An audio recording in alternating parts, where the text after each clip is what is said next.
Yes, Mataji. Today's class is given by Her Grace Sagari Mataji. Today we are reading Caitanya Caritamra Antya Lila, 5 chapter 121. Onwards, Mataji. Please take over the call, Mataji. Thank you, Anjana Mataji. As always, I wish to thank the organizers. And this class, the request came in quite late yesterday afternoon. So please forgive me if I'm not so well prepared. I only had that much time. Um, and yes, I'm actually trying to hop into the shoes of Preeti Vilasni Mataji, who's an expert. So I'm not sure I can stand up to that standard, but I'll try my best, Mataji, with all your blessings and the blessings of Guru and Gauranga. Om Ajnanatimirandhasya Jnananjanashalakhaya Chakshurunmilitam Yena Tasmai Shri Gurave Namaha. नमो विष्णुपादाय कृष्णप्रेष्ठाय भूतले श्रीमते गिरिराजस्वामिन्निति नामिने नमो विष्णुपादाय कृष्णप्रेष्ठाय भूतले श्रीमते भक्तिवेदान्त स्वामिन्निति नामिने नमस्ते सरस्वते देवे गौरवाणी प्रचारिणे निर्विशेष शून्यवादी पाश्चात्यादेशतारिणे जय श्री कृष्ण चैतन्य प्रभु नित्यानंद श्री अद्वैत गदाधारा श्रीवासादि गौर भक्त वृंदा हरे Krishna Krishna Krishna Hare Hare Hare Ram Ram Ram Hare Hare. So today we will be discussing verses from Chaitanya Charitamrita Antya Lila, chapter 5, 121 onwards until 133. I think that's what Preeti told me. Yeah, I think thereabouts. I just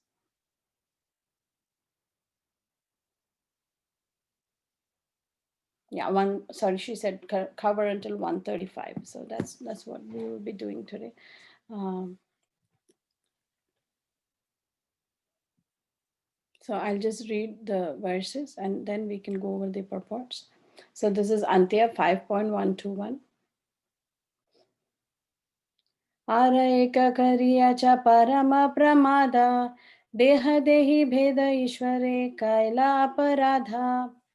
Translation: Your incomplete illusion, for you have distinguished between the body and the soul of His Lordship, Lord Jagannatha or Sri Chaitanya Mahaprabhu. This is a great offense.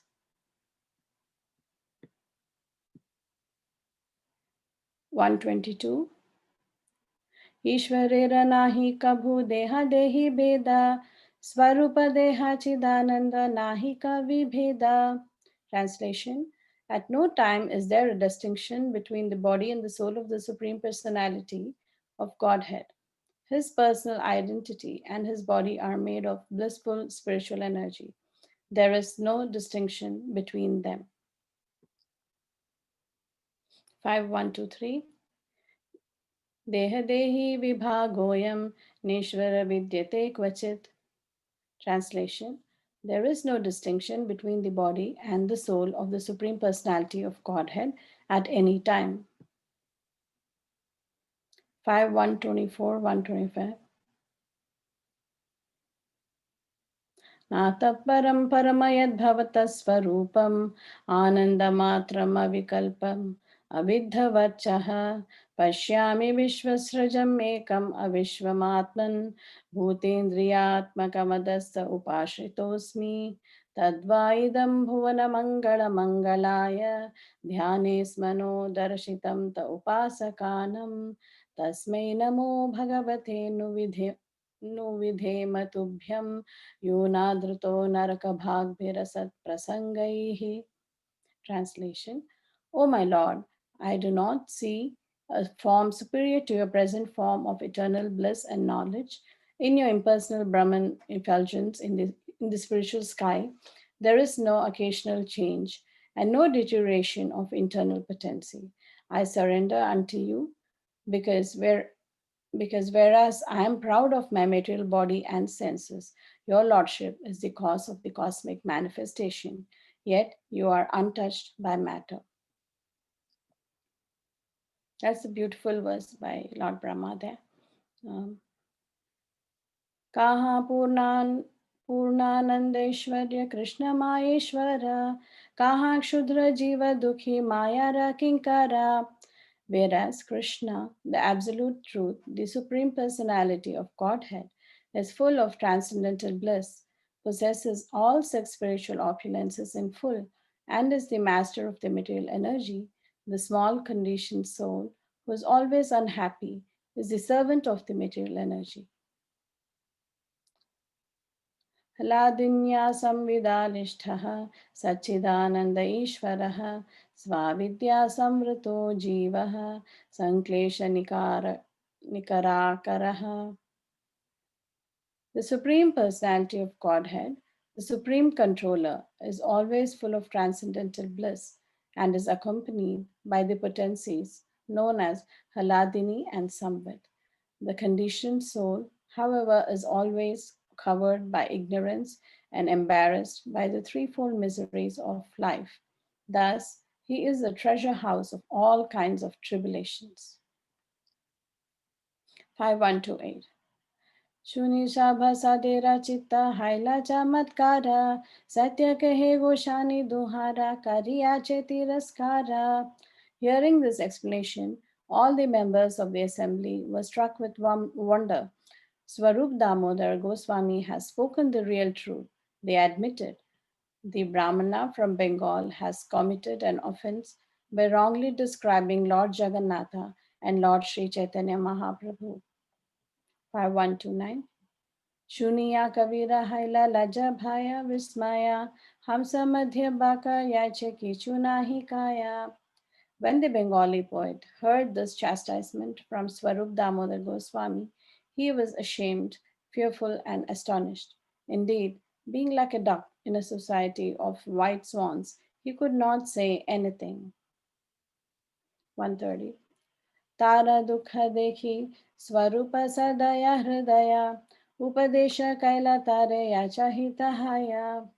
Seeing the poet's unhappiness, Swarup Damodar Goswami, who was naturally very kind hearted, advised him so that he could derive some benefit.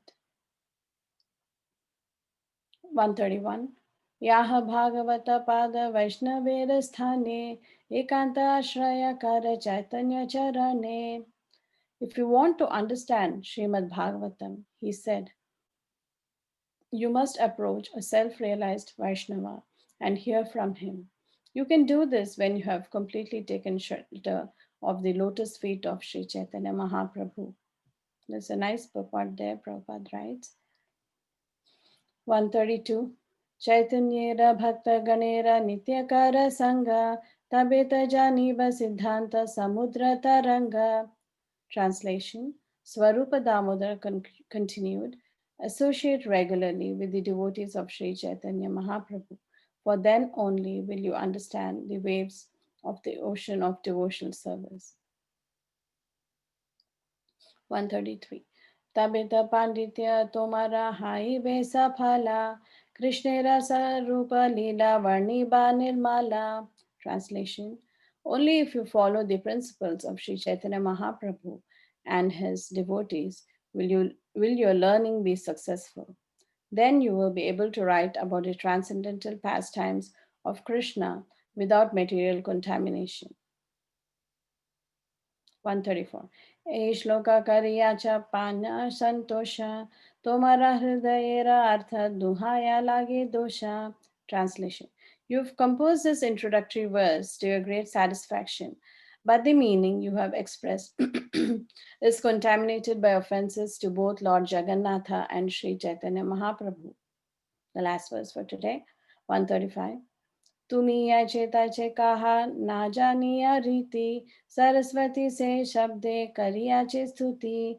You have written something irregular, not knowing the regulative principles, but the goddess of learning, Saraswati, has used your words to offer her prayers to the Supreme Lord.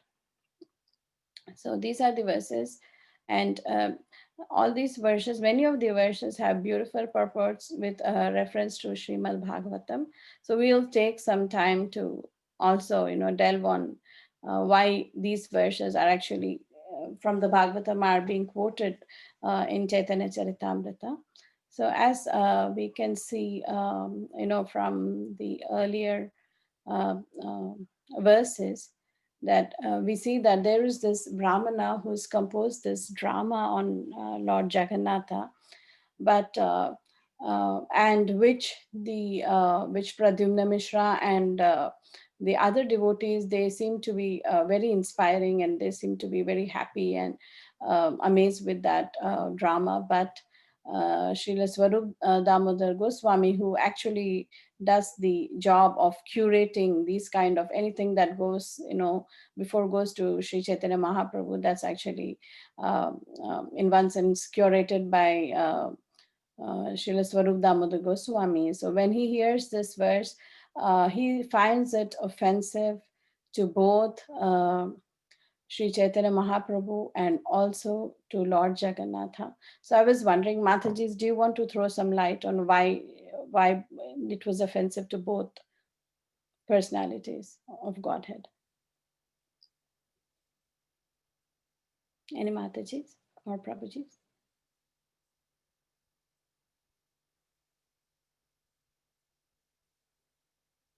Okay. Um, They yes, Mataji. they both are the Supreme Personality of Godhead. And so that he's saying about Jagannath is a Shariri, means the who one who has a body. But then there is no soul in there. And Lord Chaitanya is a soul. So it's offensive. Mm. Okay, Yes, sorry. great, Mataji. Mataji, you want to add something or you done? Yeah, like No, that's what it is. So I yeah. don't. Yeah, so like Mataji said, their supreme personality of Godhead, like Sri Chaitanya Mahaprabhu and Lord Jagannatha himself. But the poet had, when he wrote these verses, he had portrayed Jagannath to be of Jada Sharira, possessing a material body without a life. And so that is an offense. It's an obvious offense because Lord Jagannatha is all spiritual, like we have seen in the other verses we read today in the translation, that there is nothing material about the existence of the Supreme Personality of Godhead. Even his paraphernalia or anything he touches, anything he does, there is absolutely, na karma lipyate. There is no karma bound to any of his actions. He's above, all these modes of material nature. So that is an obvious offense, against Lord Jagannath, that he thought that he's just in his wooden form and made out of material elements. So the offense for Chaitanya Mahaprabhu would be that he's described as a mere spark or just a soul who has come to give life to the Jagannath deity. So that is an offense because, like in these verses which we just read today, the translation, we should never make the attempt to distinguish between the soul and the body of the Supreme Personality of Godhead. They are absolute in every sense. Not only the Supreme Personality of Godhead, but also the Nitya Siddhas. There is this when Krishna is explaining to his queen Satyabhama, he tells her that all the associates of the Lord, who have descended with him, the Nitya Siddhas, the Yadus, they're all very special because they're all made up of the same substance. They're like, in one sense, expansions. The Nitya Siddhas are, in one sense, the expansions of Lord Vishnu. They have the same form. So she said that they should not be considered as ordinary material, nitya baddhas or any other living entity like that, because they are very dear associates of the Supreme Personality of Godhead, and they are also, made up of the Sachidananda feature, of course, in minute quantities, not like Krishna is in full. but the Nitya Siddhas do possess the same qualities, and they also have this Siddha Deha, and which is also a totally transcendental. And they also, in the same way as the Lord comes and exhibits his pastimes as a, in a human form, like we have seen the famous 911 verse, Avajananti Mamudha Manusham Tanumashritam. So there he says that I descend in the human form, and the fools deride me when I descend in this human form, because they're unaware that even when he comes, in the so-called human form, he is still totally transcendental, and he is, totally above these modes of three material modes of nature. So similarly, these Nitya Siddhas also, when they come here and do the pastimes, they are here to help the Supreme Personality of Godhead. So they are also, fully transcendental, and they also appear to be like, normal human beings trying to do daily affairs, and having a family or children, or showing any kinds of, like raga dvesha, those kind of symptoms which we are, I mean, as personally speaking, I am kind of prone to that.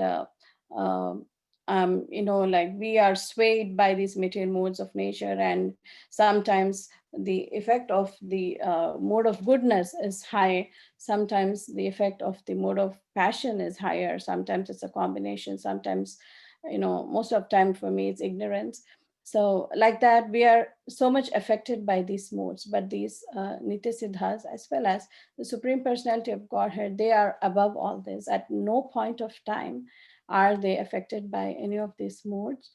And also, like we see the two offenses which are being committed by the author here, by the Brahmana here, are one is that he thinks of Lord Jagannath as just as a material body, and he's portraying Lord Chaitanya Mahaprabhu to give a soul to this body.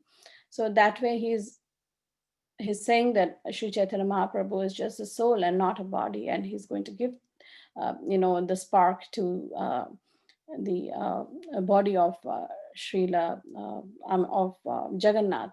So that's why in there, one of those purports, Srila Prabhupada says he just considers him as a spark, so like a spirit spark. So that is again an offense, because Lord Chaitanya is complete. His whole body is his soul. I mean, there is absolutely no difference. They are all absolute personalities, and they're the Supreme Personality of Godhead himself. So this is the offense the Brahmana committed, because not only did he offend Sri Chaitanya Mahaprabhu, but he also offended Sri Jagannatha. So we will go through the purports one by one, because they are very beautiful ones, and it's always a pleasure to read what Srila Prabhupada has to give us. So I'm reading the purport 121. I don't know if you want to project it on the screen, it'll be easy to follow. Purport. When one differentiates between the body and the soul of the Supreme Personality of Godhead, he immediately becomes an offender, because the living entities in the material world are uh, generally covered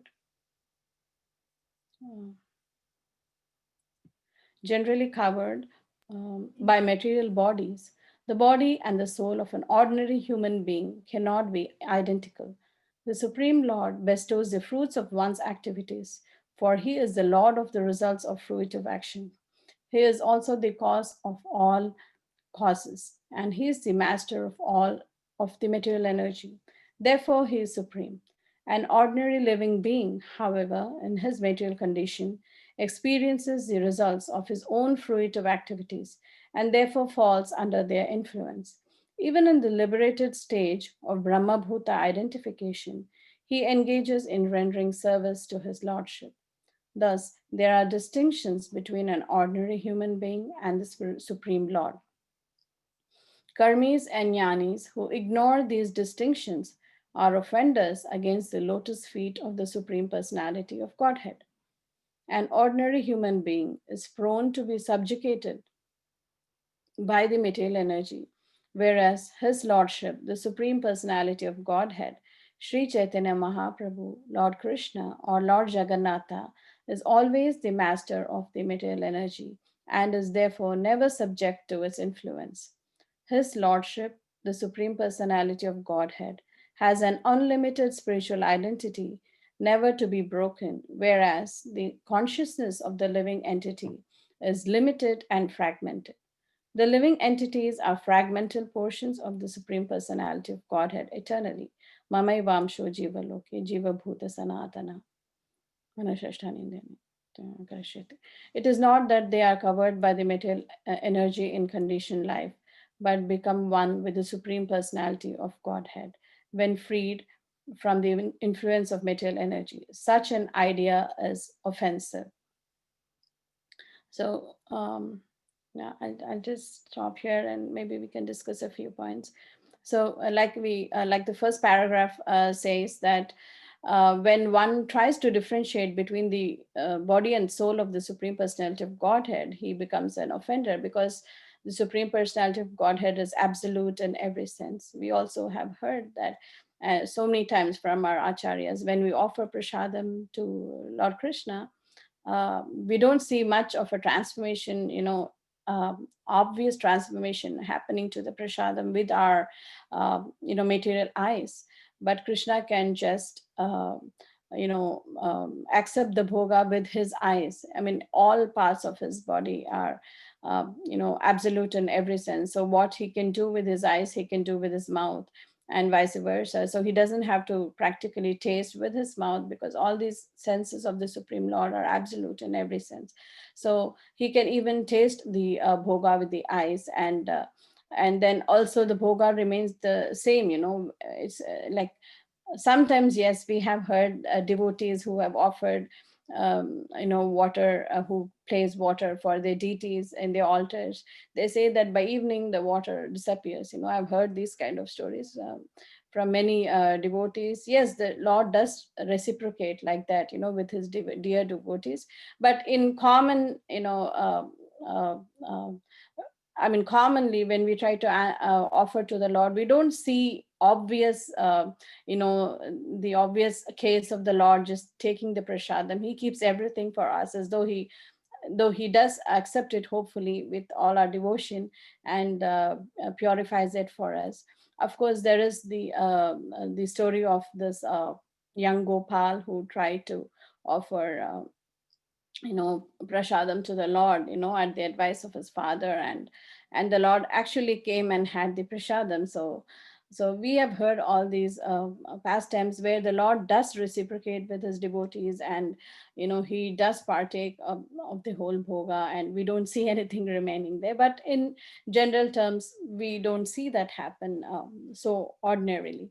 So what I'm trying to drive at is that the sense we should not be distinguishing between the body and soul of the Supreme Personality of Godhead, because they are all absolute. His senses are absolute, his body is absolute. So what he can perform with one organ, he can do with any other organ. The Supreme Lord bestows the fruits of one's activities, for he is the Lord of the results. So we know that according as one's um, karma, the person gets his another form of, or another body in his next lifetime. So this is actually awarded by the by Krishna himself under the aegis of Maya is actually doing this job for him, but it is all overseen by the Supreme Personality uh, uh, of Godhead. Maya Dakshina Prakriti Surya. Yeah. He is the cause of all causes, and he is the master of material energy. We know that Aham Sarvasya Prabhavo, he is the cause of all causes. And he is also the master of all material energy. Devi Hesha Gunamai Mama Maya Duratyaya. So he says that, even the material energy is his actually. So he is supreme. That's what is the conclusion Prabhupada is deriving from all these statements he took from Shastras. He says, therefore, he's supreme. He gives so many points there. And then an ordinary living being, however, in his material condition, experiences the results of his own fruitive activities. So we are prone to karma, but Krishna, he says in Bhagavad Gita, Namam Lipyate Karma. So he is not affected by karma. Karma cannot touch Krishna. But the ordinary living beings, because we are in this mode of dualities, we, are subject to these laws of karma, and And therefore, whatever body or whatever trials and tribulations we go through are actually a result of our own actions, perhaps in the previous lifetimes, or maybe even in this lifetime, which we have done earlier. Even in the liberated stage of Brahmabhuta identification, he engages in rendering service to his lordship. So the actual position of this living entity should be that he should engage in service to the lordship. That is the actual position, because by himself, by his own effort, he or she may not be able to actually go up the ladder, and he needs the help of the guru and the Vaishnavas, and so that he can offer proper devotional service to the lordships. So these are the distinctions, like he says, between an ordinary being and the Supreme Lord. So we see in summary that Prabhupada is trying to tell here that the Lord is not subject to any karma, but the living entity is, and therefore the only way out of this kind of karma is to do akarma, which is nothing but devotional service unto the Lord.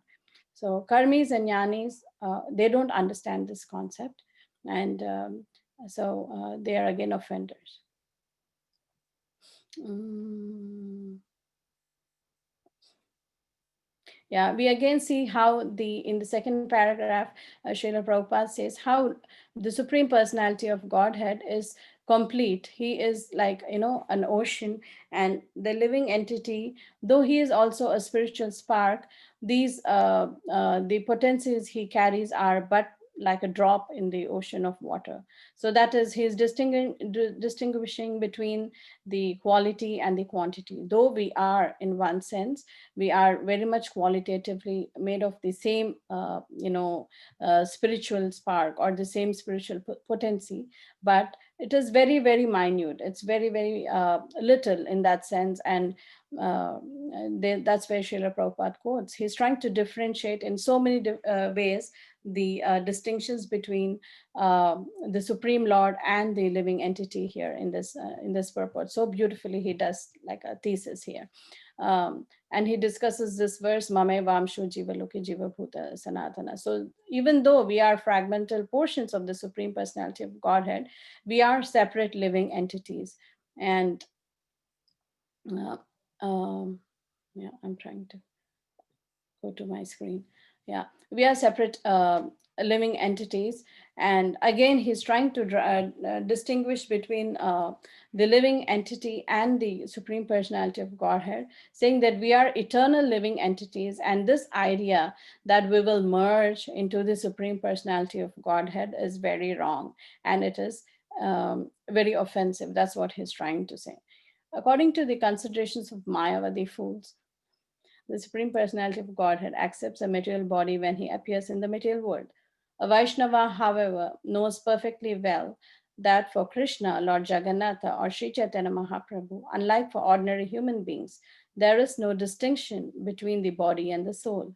Even in the material world, his lordship retains his spiritual identity. Therefore, Lord Krishna exhibited all opulences even in his childhood body. There is no distinction between the body and soul of Krishna, whether he is in his childhood body or his youthful body. He is always identical with his own body. Even though Krishna appears like an ordinary human being, he is never subjected to the rules and regulations of the material world. He is Swarat, or fully independent. He can appear in the material world, but contrary to the offensive conclusion of the Mayavada school, he has no material body. In this connection, one may again refer to the above mentioned verse from Srimad Bhagavatam 1:11:38. Etadishanam etadishanam ishasya prakritistopi tadgunaihi na yujite sadatmasthair yatha buddhis tadashraya. The Supreme Person has an eternal spiritual body. If one tries to distinguish between the body and the soul of the Supreme Personality of Godhead, he commits a great offense. So this is the lesson. That is the common theme or the common thread in all the verses we kind of read today, that it's a big offense to try to distinguish between the body and soul of the Supreme Personality of Godhead. He's absolute in every sense. So here, Srila Prabhupada is actually trying to, clarify or dispel the misconceptions of the Mayavadis, who think that, when the Lord appears on this material realm, he is actually taking a human form and is made up of material elements, which is totally wrong. Even though he appears in a human form in this planet for his pastimes, he is still very, very, I mean, he is still above all these modes of material nature, and he is transcendental in every sense. He retains his spiritual identity. So that's why we see, because of this quality of the Supreme Lord, we see that even, Lord Brahma, he is bewildered. His own parents are bewildered. We've seen how Lord Krishna performed pastimes even from, such a young age, like 2 months, 3 months. So many demons were killed by Lord Krishna himself. I mean, which is kind of unimaginable for a baby that age. And even as growing up, he fought, with Mushtika, Chanura, and we see so many, very valorous feats which were performed by Lord Krishna. And this is absolutely not ordinary. So we can understand, like Prabhupada is saying here, that because Krishna's body, all he exhibits all opulences even in his childhood body. So it's not like he has to be grown up like a man to fight a war or defeat the demons. He can just be a baby and kill demons. That's what he did to Putana and so many other demons we have seen, in the Krishna book. So nice pastimes we have seen. So Krishna's, there is no distinction. He is always, all opulent. He has all these opulences in full, even in a baby form. So that's what Srila Prabhupada is trying to tell here.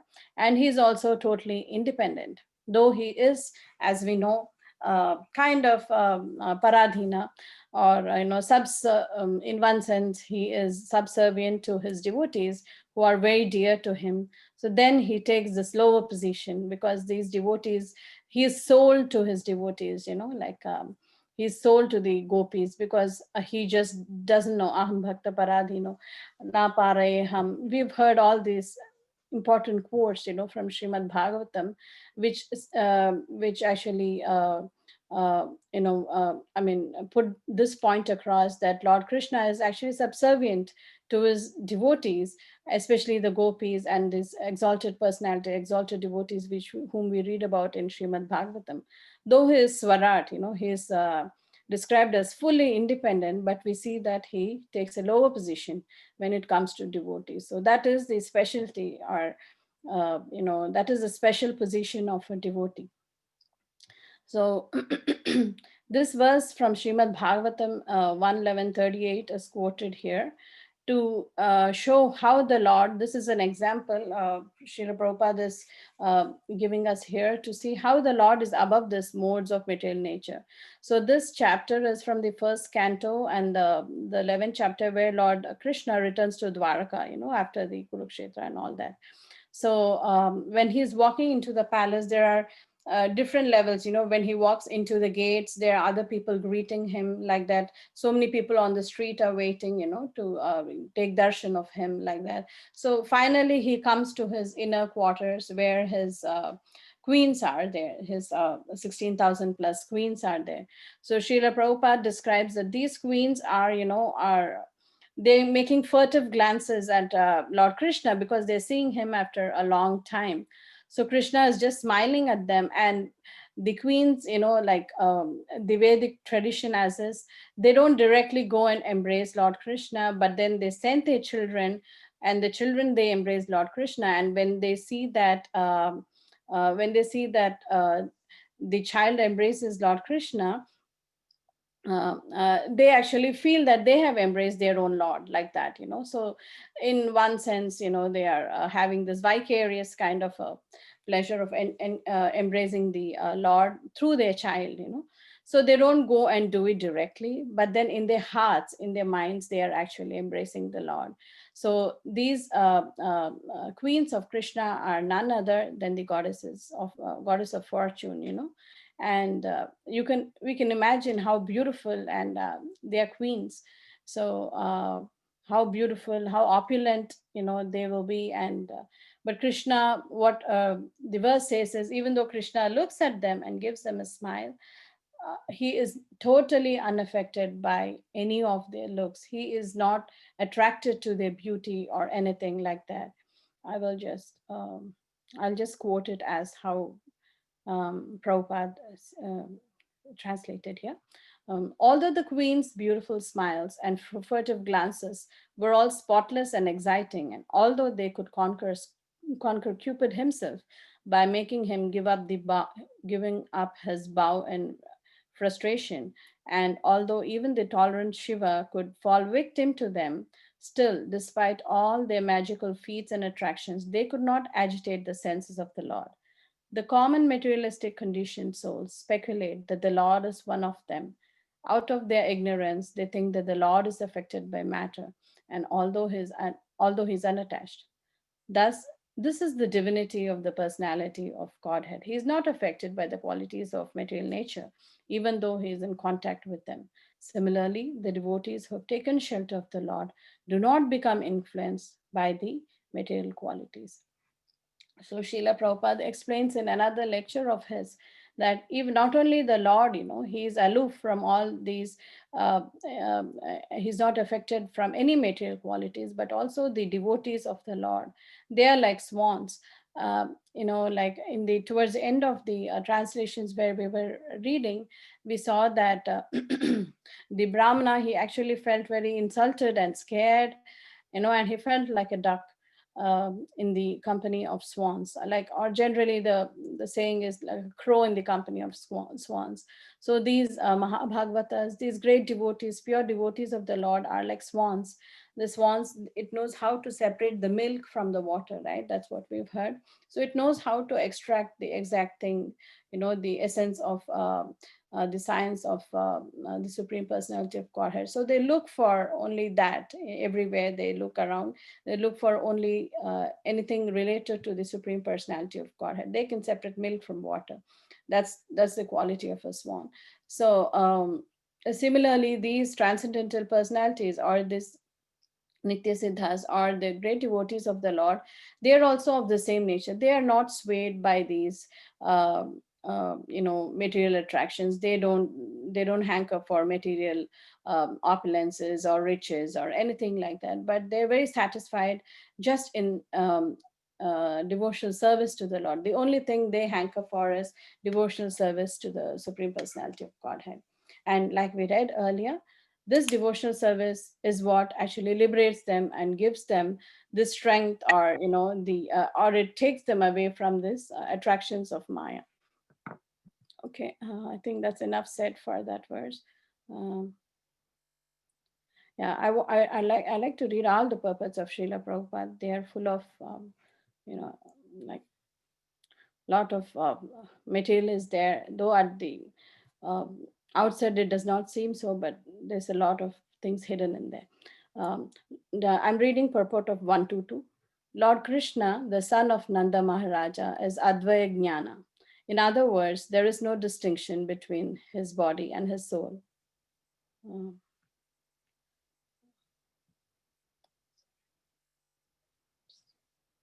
yeah. um, mm. For his existence is completely spiritual. According to the verse from Srimad Bhagavatam, beginning with the words Vadanti Tattva Tattvam Jnanam. So we are familiar with that verse. The absolute truth is always to be understood from three angles of vision, as Brahman, Paramatma, and Bhagavan. Unlike the objects of the material world, however, the absolute truth is always one and always the same. Thus, there is no distinction between his body and his soul.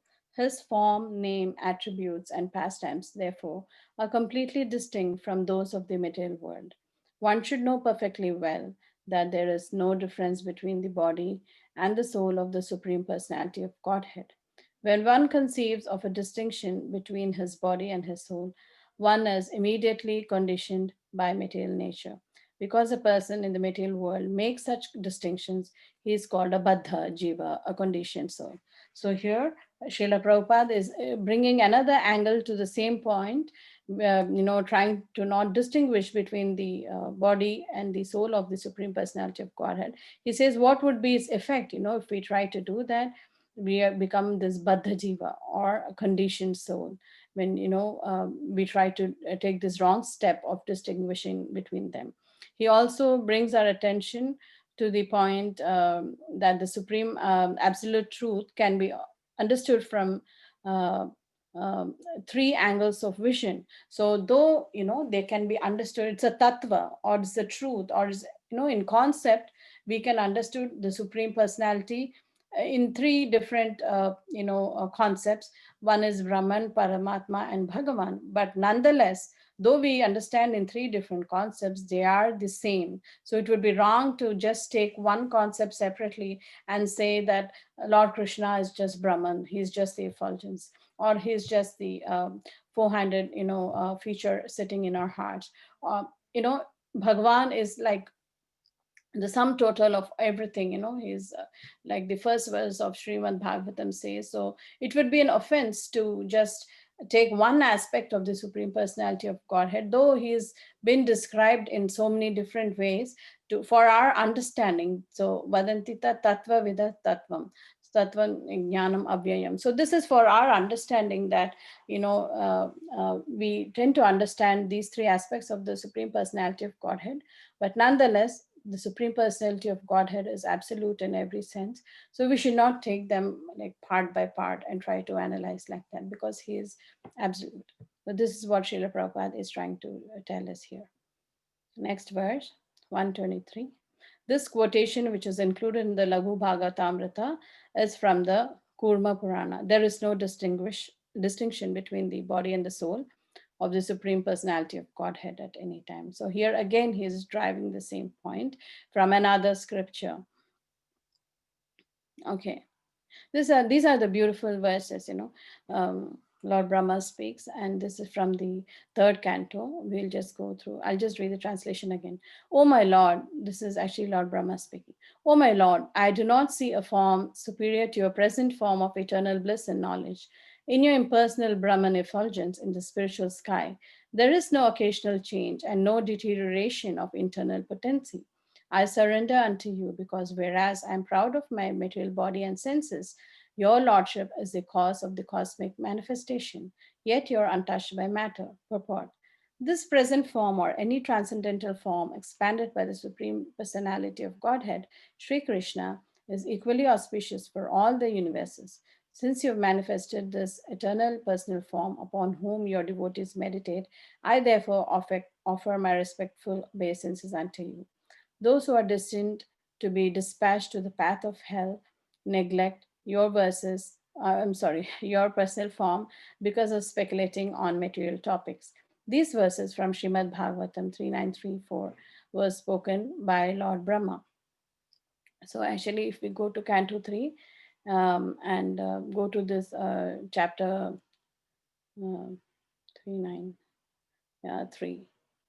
Yeah, chapter 9, we see that this Vidura, he approaches Maitreya Muni to learn more about the science of Godhead.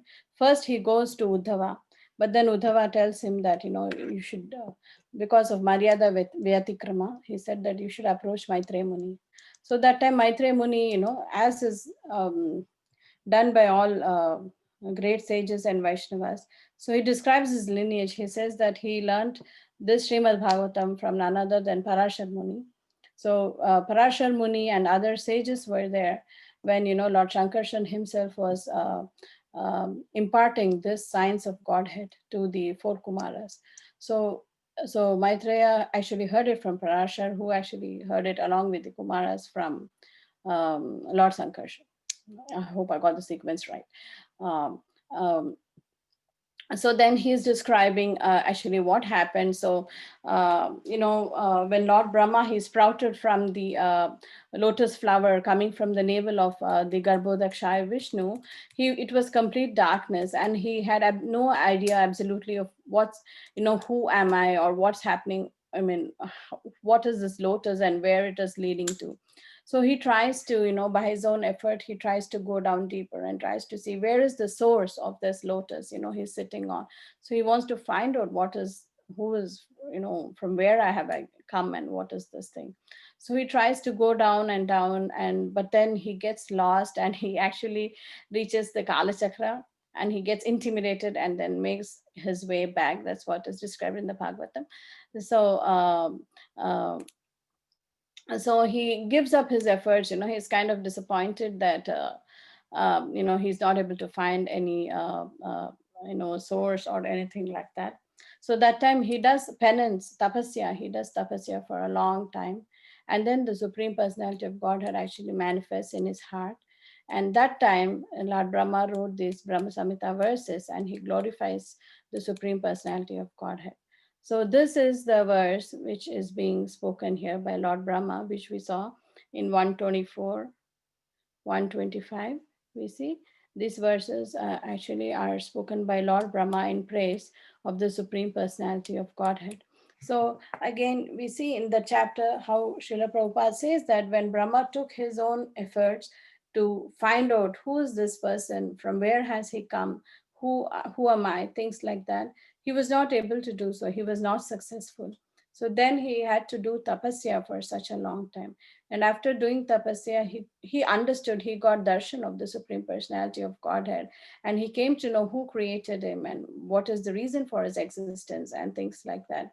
So unless we offer devotional service to the Lord, and that too by taking proper guidance from a Vaishnava, um, um, like none other than our guru and other Siksha gurus or other devotees, it's impossible to understand the Supreme Personality of Godhead. I mean, what to speak of offering devotional service unto him? Because like we see from this example of Brahma, he tried to do by his own dint, but didn't arrive at anything concrete. In fact, he was scared at the Kala Chakra. He reached the Kala Chakra and he was scared and retreated his way back. So we have to totally depend on the mercy of the Supreme Personality of Godhead and take the help of these Vaishnavas to actually offer some kind of devotional service to the Supreme Personality of Godhead, so that we can at least get a glimpse of how to understand the Supreme Personality of Godhead. So this is why these shlokas are being quoted here in this verse. Yeah, the next verse, the purport is: the living entity is an ever conditioned servant of the material energy, whereas Krishna, the Supreme Personality of Godhead, is the master of the material energy. How then could they be on an equal level? There can be no comparison between them. His lordship is always in a happy condition of transcendental bliss, whereas the conditioned soul is always unhappy because of his contact with the material energy. The Supreme Lord controls the material energy, and the material energy controls the conditioned souls. There is therefore no comparison between the Supreme Personality of Godhead and the ordinary living entities. So, in this translation, we see that the Supreme Personality of Godhead, is full in all those six spiritual opulences, Aishwaryasya, Samagrasya, Viryasya, Sheshasriya, like that. But so how can we compare this material living entity to the Supreme Personality of Godhead? He is full in everything, in knowledge, in bliss, in beauty, fame, strength, everything, and renunciation. He's full in everything. But the living entity, if we close our eyes, we don't even know what's happening next to us, or we don't even know what's happening in the room adjacent to us. We don't even have that much amount of knowledge. And what to speak of beauty and other things? After 30, everything goes down the drain. So Prabhupada is asking this rhetorical question: how could they be on an equal level? So it would be utterly foolish for us to imagine or think that we could one day become the Supreme Personality of Godhead. So he's again trying to quell this kind of wrong conception which the Mayavads have, that once they are totally uncovered by Maya, they are going to be equal to the Supreme Personality of Godhead. No, that's not never going to happen. We'll still be minute parts and parcels of the Supreme Personality of Godhead, but we can never be on an equal level to the Supreme Personality of Godhead. So he says there is no comparison between the Supreme Personality of Godhead and the ordinary living entities. So it would be foolish to even try to do that. 127. This verse is found in Sridhar Swami's Bhavartha Deepika, wherein he quotes Sri Vishnu Swami. So this is again another verse which describes the supreme personality of Godhead, full with his different potencies, the Sandhini, Haladini, and Samvit potencies. Basically, the potency of existence, knowledge, and bliss. So all these potencies are there in the supreme personality of Godhead, and he's full of bliss all the time. And the conditioned soul, however, is covered by ignorance and embarrassed by the threefold miseries of life. So we know that, I mean, this doesn't need much of an explanation. We see, every day, padam padam yad vipadam natesham, we are going through some struggle in some form of the other. Either it is our mind, giving us a problem, adi bhautik, adi devik, adi adhyatmik. Adhyatmik is like our own mind or our body giving us troubles. Adi bhautik is like we have the corona going around, which is totally beyond us. And I mean, sorry, Adi Daivik, that is Adi, maybe Adi Bhautik too. And sometimes we are attacked by other living entities, or, like sometimes you get a bug bite or something like that. So we are always, um, battling this miserable condition of this material life, because we're always bombarding with these three modes of material nature. But that's not the case with the Supreme Personality of Godhead.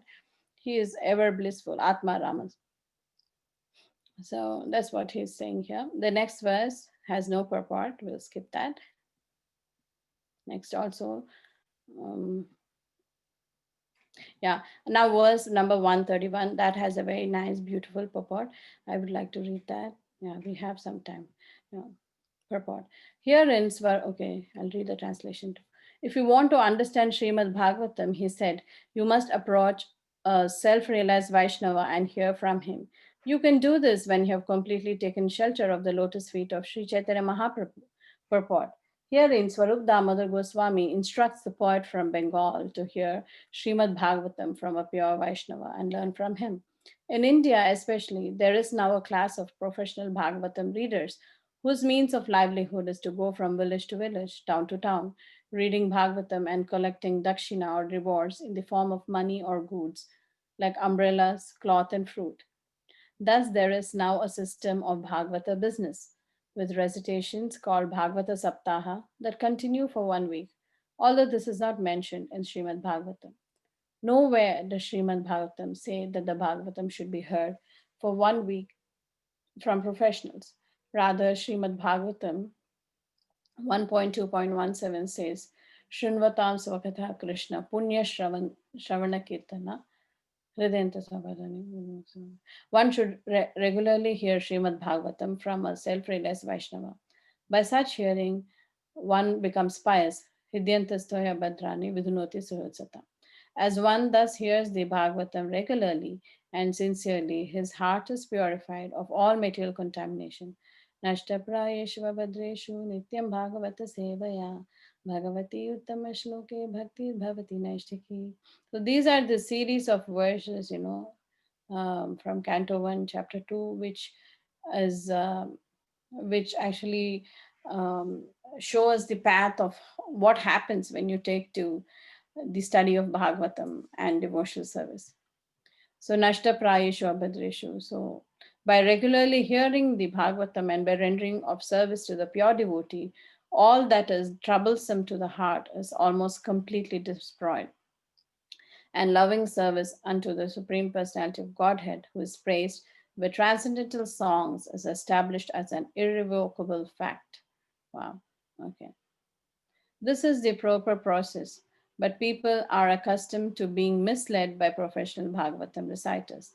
Therefore, Swarup Damodar Goswami herein advises that one should not hear Srimad Bhagavatam from professional reciters. Instead, one must hear and learn the Bhagavatam from a self realized Vaishnava. So now we know why Swarup Damodar Goswami would always curate all the content, like act as a filter before anything reaches Sri Chaitanya Mahaprabhu, because he did not want Sri Chaitanya Mahaprabhu to be disturbed by any other, the one or any of these professional Bhagavatam reciters, in that sense, who don't have the actual idea of the science of Godhead, but are just doing it as a scholastic study. So we find in this purport so nicely that um, Nashtaprayeshu abhadreshu nityam bhagavata sevaya. So bhagavata sevaya, Prabhupada also explains elsewhere that there's two types of bhagavata sevaya. One is to read the book Bhagavatam, that is the seva, and the other one is to do the bhagavata, the person, like the devotees of the Lord, to serve them. So only by doing these things can we actually understand the bhaktir bhavati naishtiki. The bhakti will, actual devotions, devotion will come to us. Otherwise we will still be, doing some mental speculation and trying to understand things by ourselves, and leading up to nowhere. So the right approach is to take guidance of a devotee and then study the scriptures and understand from what the uh, previous acharyas or the devotees of the Lord have to tell about it, not to use our mental speculation. So we should not be misled by professional Bhagavatam reciters. And he also, Prabhupada doesn't speak to, encouraging about the Bhagavata Saptaha, because the Bhagavatam says the Nityam Bhagavata Sevaya. Shrunvatam Swakata Krishna Punya Shrana. So we have to do this Nityam Bhagavata Seva, not just for 1 week, and then leave it at that and carry on with our material affairs. So that's the reason Srila Prabhupada was against this Bhagavata Saptaha.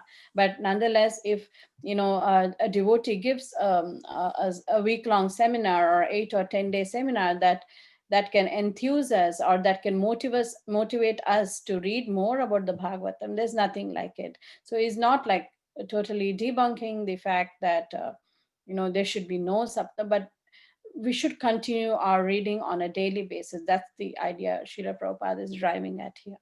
Um, mm. Okay, sometimes it is seen that um, instead, one must hear and learn the Bhagavatam from a self-realized Vaishnava. Sometimes it is seen that when a Mayavadi sannyasi reads the Bhagavatam, flocks of men go to hear the jugglery of words that cannot awaken their dormant love for Krishna. Sometimes people go to see professional dramas and offer food and money to the players who are expert at collecting these offerings very nicely. The result is that the members of the audience remain in the same position of Grahamanda Kupam, family affection, and do not awaken their love for Krishna. So we see this happen, right? I mean, in India, I have seen, like many people, they actually enjoy these lectures, and they're like, wow, that was a good one, because the speaker threw in a couple of, humorous segments here and there, and derived some meaning out of, something simple, and equated or put, like, ourselves in that position of the Supreme Personality of Godhead, and boosted our ego or did something like that, and people are very happy to hear these things, because it is kind of, they identify with that, whatever the speaker is saying, but though that is not the actual truth, and they kind of get, because they want to hear, what they want to hear. So, and then the speaker gives them exactly that. So that's what Srila Prabhupada is saying. They hear the jugglery of words, like it appears very witty the way they speak, oh, you feel, wow, there is so much of logic, that person is really speaking very sensibly, because that appeals to your intelligence and logic.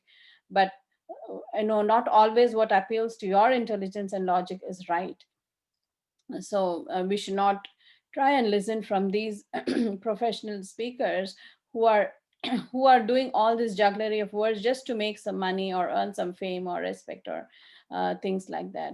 We should actually seek the Bhagavatam from a true devotee of the Lord, because they will cut out all this extra fluff and give us the actual message of Krishna, which will actually awaken this love for Krishna. But when you hear to such speakers, this will not awaken our love for Krishna.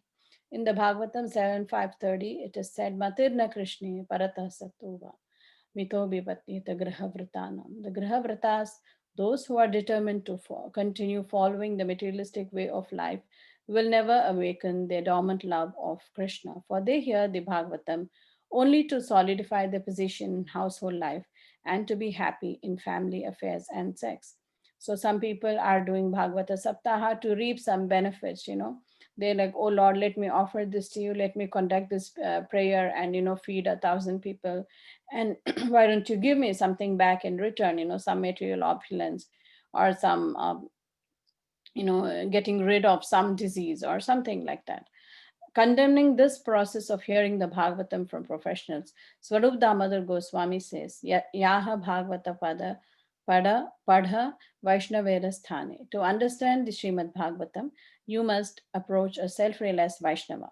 One should rigidly avoid hearing the Bhagavatam from a Mayavadi or other non devotee who simply performs a grammatical jugglery of words to twist some meaning from the text, collect meaning from the innocent public, and thus keep people in darkness.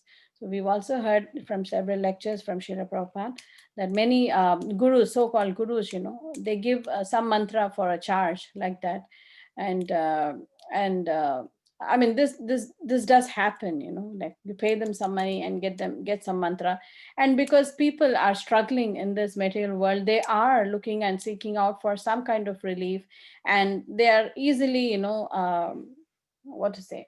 Um, they're fooled or they're cheated by all these things, because they are themselves in dire position and they want to get rid of their miseries, and they also fall for these kind of tricks. So Swarup Damodar Goswami is saying that we should not do that. If we do that, we will just get that. We will still be cheated, like the Prabhupada says, the cheaters and the cheated. Um, so they will always be cheaters and they will always be cheated people, because that's what we are seeking for. We want some relief from this material miseries, but then we'll never get the science of Godhead from these people. So, Saru Damodar Goswami strictly prohibits the behavior of the materialistic so called hearers of Srimad Bhagavatam. Instead of awakening real love for Krishna, such hearers of Bhagavatam become more and more attached to the household affairs and sex life. Yan maithunadigrahamedi sukhamiducham. One should hear Srimad Bhagavatam from a person who has no connection with material activities, or in other words, from a Paramahamsa Vaishnava, one who has achieved the highest stage of sannyasa. This, of course, is not possible unless one takes shelter of the lotus feet of Sri Chaitanya Mahaprabhu. Srimad Bhagavatam is understandable only for one who can follow in the footsteps of Sri Chaitanya Mahaprabhu. So we see that it's necessary to get these knowledge of Srimad Bhagavatam or the science of Godhead, and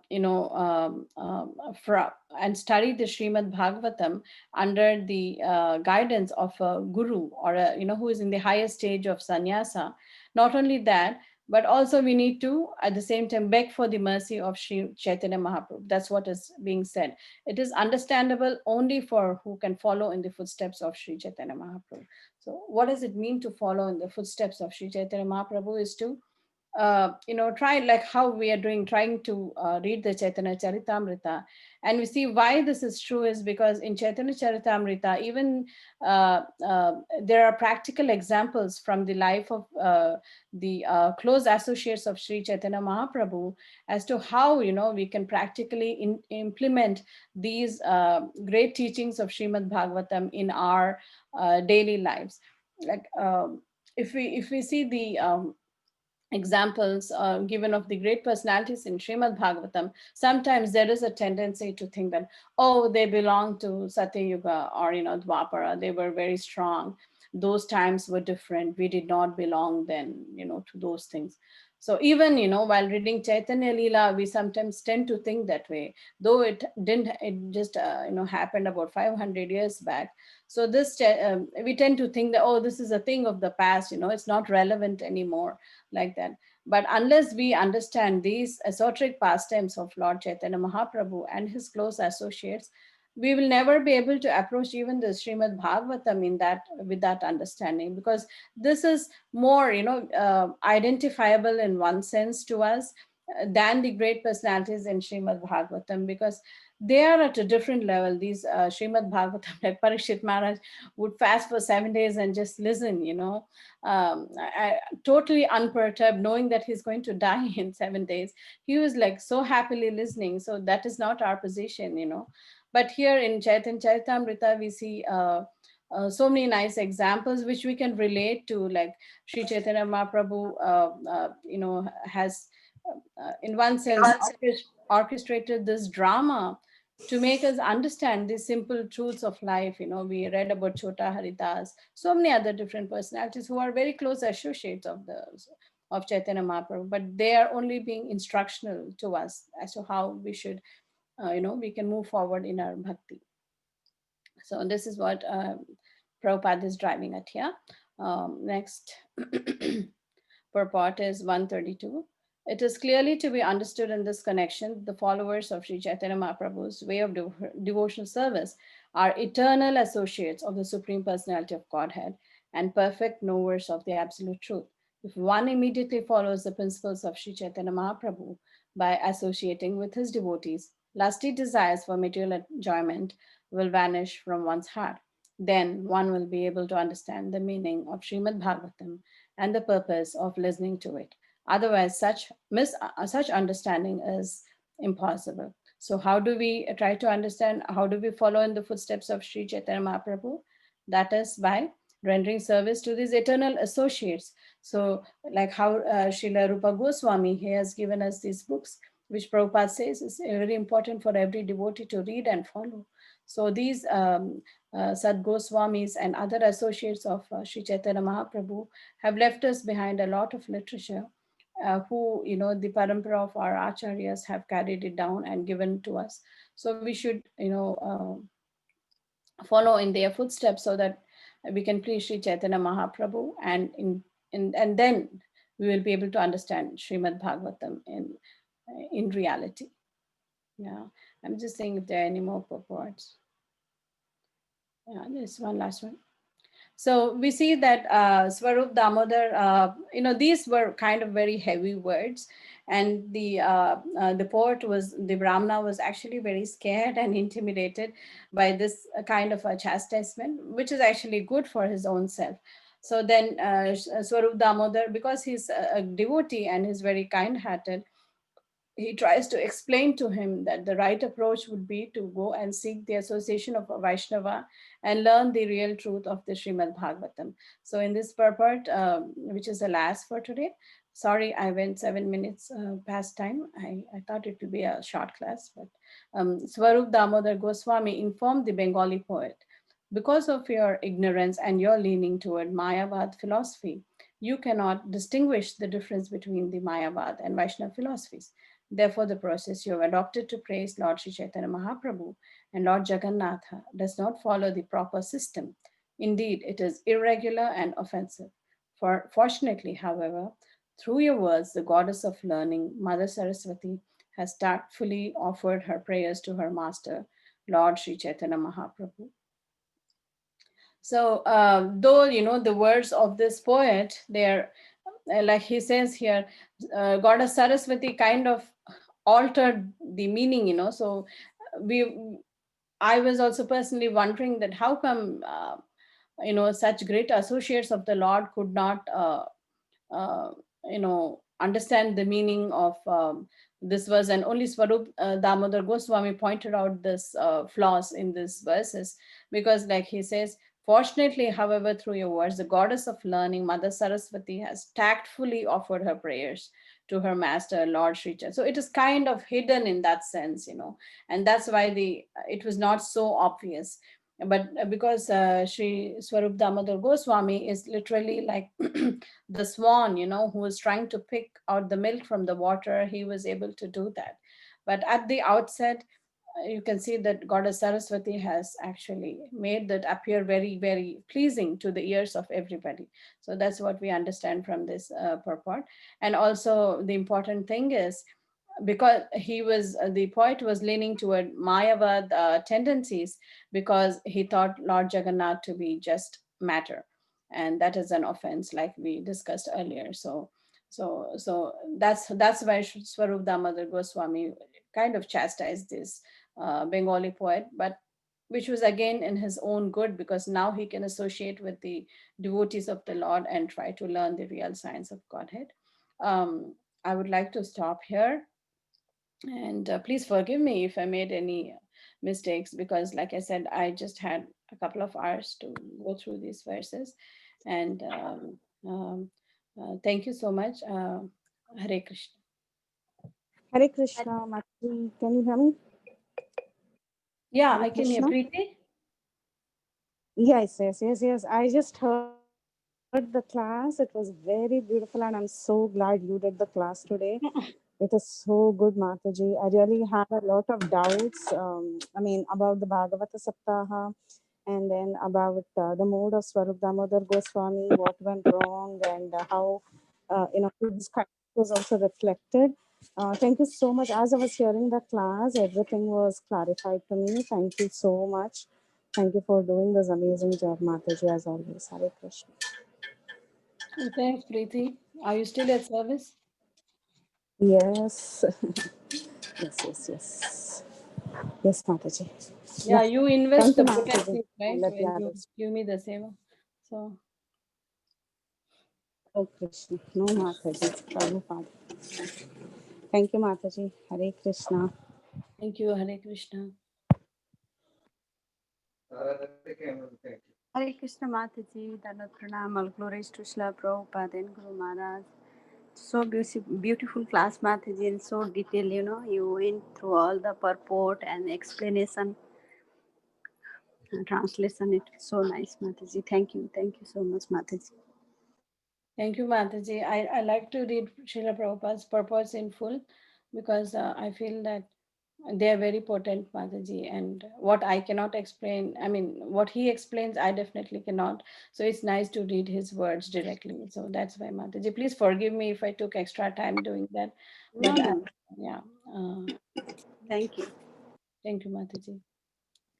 Thank you very much. Thank you, Mm, Mataji, for always encouraging. very nice class. Very nicely you have presented. Thank you. Hare Krishna. Thank you, Mata. Hare Krishna. All glories to Guru and Gauranga. Hare Krishna Mataji, Dandavat Pranams, all glories to Shri Guru and Gauranga. Beautiful class, Mataji. I think the purports really helped, as you say, and then after that, you spoke about the meaning for each of the verses. So, definitely, the flow was very good, Mataji. I really liked the class and a lot of takeaways. Thank you, Mataji. Hare Krishna. Thank you, Mataji, for kindly encouraging me. Hare Krishna. All glories to Guru and Gauranga. Hari Mataji, very beautiful class. Mataji. Thank you so much for such a beautiful class. It was very nice, Mataji, going through all the purports, and you did not miss even a single point that we not missed or anything like that. Everything was clearly explained. How the Supreme Lord, soul and body is not different. We should not distinguish between both of them. Hare Krishna. Thank you so much, Mataji. Actually, the thanks goes to you, Vinita, because you were the one, showing the purports and really keeping up the pace and, helping me actually derive meaning. So thank you so much. You know, Mataji, I helped or confused you today. Thank you so much for the beautiful class. Hare Krishna. Hare Krishna Mataji, Danvat Pranam, Srila Prabhupada, Srila Gurudev ki jai. Very deep devotional association, Mataji. Hari Hari, Gauranga. And you always inspire us that we have to read Sri Bhagavatam, Sri Chaitanya Charitamrita. That is touch to heart. And we are, no, we need, we pray that you sing one Vaishnav song in this Kartik month. We know that you are tired, but we are always hungry.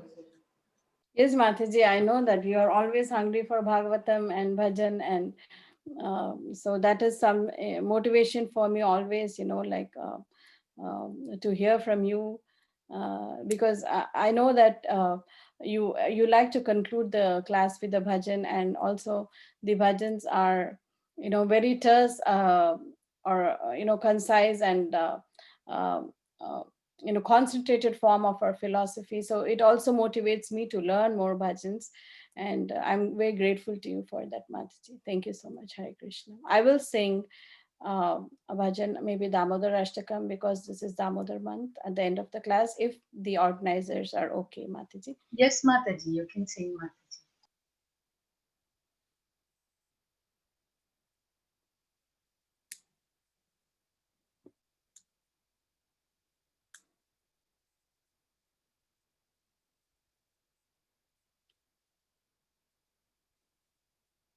Mataji. Is there any question or comment for Mataji? Miss Mataji, I think you can sing maybe. Yeah, all of us can sing. Um, Sorry, Vinita, I'm bothering you again. Is it possible to project the Damodar Ashtakam so everybody can follow? Mm. Yes, Mataji. Yeah, thank you. Jaya Prabhupada, Jaya Prabhupada, Jaya Prabhupada, Srila Prabhupada. Nitai Gaura Hari Bol, Hari Bol, Hari Bol, Nitai Gaura Hari Bol. So you can unmute yourself, Mataji, if you don't mind, and repeat. Namamishwaram Sat Chidanandarupam Lasat Kundalam Gokule Brajamanam. Namamishwaram Satchidanandarupam Lasatkundalam Gokule Bhajamanam Yashodabhiyolukhaladhavamanam Yashodabhiyo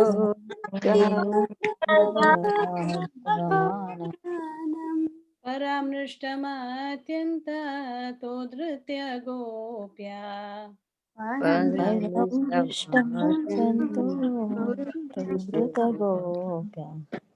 બધા ગાંગી કે છે मुहुर्नेत्र युग्ममृजन्तं कराम्बुजयुग्मेन शातङ्कनेत्रम्. Rudantam Runetra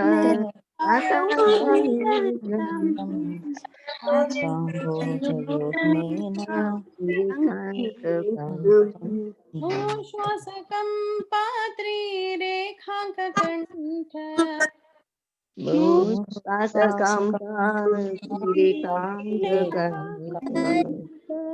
तद्रैवं दामोदरं भक्तिबद्धम्.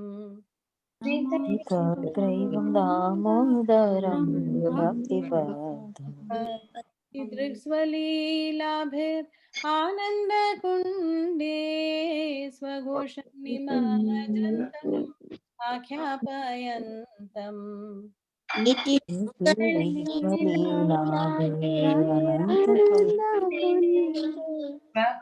स्वघोषं निमाजान्तम् आख्यापयन्तम् तदीयशिताग्नेषु भक्तजितत्वम्.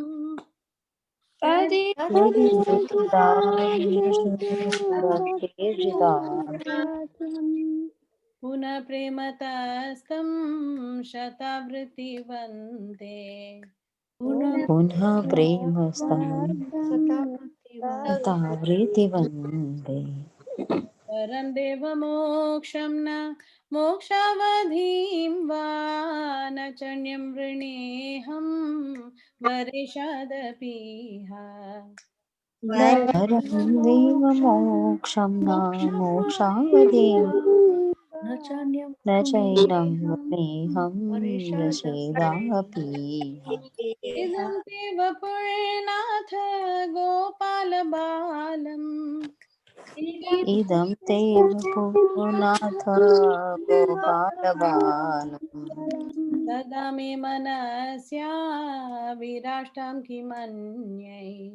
सदा मे मनसा विरसं किमन्ये इदं ते मुखाम्भोजम् अत्यन्तनीलैर्वृतं कुन्तलैः स्निग्धा रक्तैश्च गोप्य इदं ते मुखं भोजम् ऋतं अत्यन्तनीलं कुन्तलैः स्निग्धा रक्तशगोप्य मुशुम्बितं बिम्बरक्ताधरं मे मुहुशुम्बितं बिम्बरक्ताधराणि मनस्या विराष्टां मालं लक्षलाभै मनस्य अवीरां लक्षणा नमो देवदामोदर अनन्त विष्णु प्रसीद प्रभो दुःख जलाब्धिमग्नम् नमो देवदामोदरनन्दविष्णु प्रसीदा प्रभो दुःखजलामग्नम् कृपादृष्टिवृष्ट्याति दीनं बतानु कृपादृष्टिवृष्ट्यादीनान्वतानो गृहाणि क्षमामज्ञं मेध्याक्षीदृश्यः गृहाणीशमामग्नं दृश्य कुबेरात्मजौ